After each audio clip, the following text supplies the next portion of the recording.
All right, well, how's this for a little bit of pressure? Equinox and SoulCycle facing calls for boycott over their investors. Stephen Ross's ties to President Trump and planning to do a big fundraiser on his behalf, I believe, this weekend. Independent Women's Forum Senior Policy Analyst Patrice Onwuka. We've got Democratic strategist David Burstein and constitutional law attorney Jenna Ellis Rives. Jenna, let me begin with you. I generally think these boycotts are always risky, on the left or the right. You know, we will have our own political points of view. I love Ben & Jerry's. It would have to be a crane to claw me away from Chunky Monkey to stop me from buying their product, no matter who they're giving money to. So enough already. Yeah, I think that these types of things, especially when you look at SoulCycle having a passive investor here, and then people are willing to boycott over that. I mean, this is a free country. We all have political beliefs. We all can support whatever candidate we want. And to say we're now going to boycott your product just because you support a particular presidential candidate is absolutely ridiculous, and that's not helping anything. And so, I mean, I'm a conservative that goes to Starbucks. People have told me for years, you need to boycott. Wrapped in a conundrum. Yes, you know, that's what my husband says. But no, you know, just because there are certain things that are worth standing up for, but this I don't think is one of them, because we've seen that boycotts work. I mean, look at the effect of Chick-fil-A. When the left was calling, you know, for boycott, that just then had the supporters go in and say, you know what, we are going to support this company because we believe in their values. But in this country, everyone can stand up for what they believe in, and they can have their message. And so if people want to boycott, that's fine. Do I think it's effective? Absolutely not. But people have a right to support their political candidates, and I think that especially the difference here is that SoulCycle said in their statement, we don't condone this. We're not holding this event. And so for people to boycott them just because one of their passive investors is supporting President Trump, I think that's... Well, he's the head guy. But you're right. He doesn't speak for the company. But exactly. Having said that, David, I'm worried about, and maybe you are, when you look at the Democratic Party that's big on inclusion, big on being open to all points of view and ideas, doesn't this smack of hypocrisy? Well, it is problematic, right? Because either you're for everyone speaking their values, or you're for a certain set of values, right? And I think, you know, the issue here is that, you know, and in this particular case, Equinox and SoulCycle are, you know, known for, they have a lot of LGBTQ members, right, and they're known for affinity with that. They've been sponsors of Pride and things like that. And so it felt to them, because it represents a good part of their base, like they had to say something. And, you know, every company's got to do this kind of damage control on everything. But I think you know, and I hope that the presidential candidates don't get involved in this, because this seems to me to be a fine thing for people to talk about on social media. But my hope is that, you know, people can see this is an issue that'll stay here, and we won't be talking about this by the end of the week. Oh, sure we will. So, Patrice, help me with this. I mean, I see it in my profession where certain hosts are boycotted, or no one's going to watch their show, and urge viewers to boycott the products advertised in the show. I've seen on the right, I've seen on the left. First of all, I always tell people, you got to calm down. I mean, life is short. Just stop it. But the other issue is, if you don't want to watch that particular personality, you don't have to. You have something called a remote control. Move on. But I do think it's going to put the fear of God into companies in general, for fear of offending anyone on the right, for fear of offending anyone on the left, just to cater to whatever the prevailing view is at the time. And I think that's a slippery slope. Your thoughts?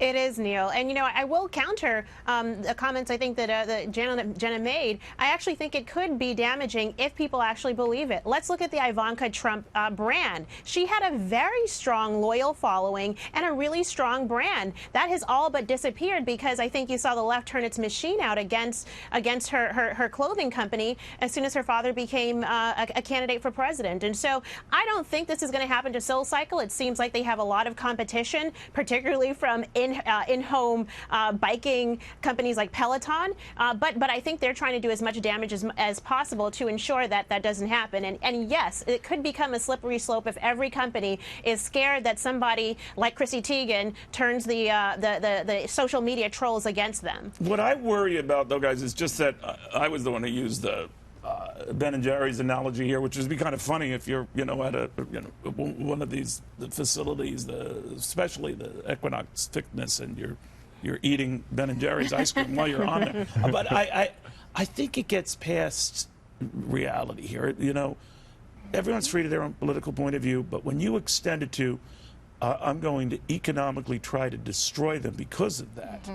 That gets a little dangerous. That's what, so Castro coming out and doxing so many of the Trump donors. I mean, this is, and saying specifically on MSNBC that it's for the intent so that people think twice before donating to President Trump. But didn't he reveal one of his own people? He did, which was actually super ironic. But if that's the I think political that's Castro manipulation, calling David right now. Yeah. What do you think of that, David? Does it go too far? Well, look, I think the other thing here is that these companies have to also be willing to stand up. And that's one thing, it's like we can talk about the role of citizens in this, but also I think a lot of companies have been very quick to cave. And I think a lot of these people would find that their business will be just fine.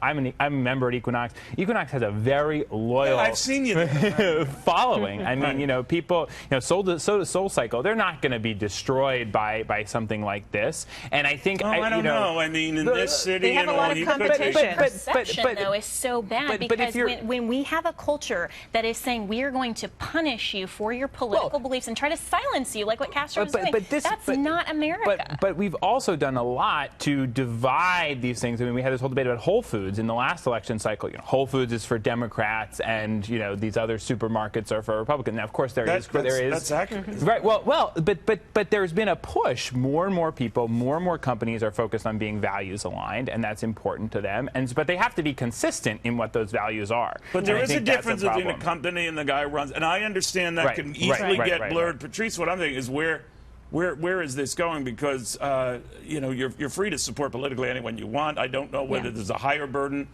for someone who runs a company, even as a passive billionaire investor in that company. But I do think we have to dial it back a little bit.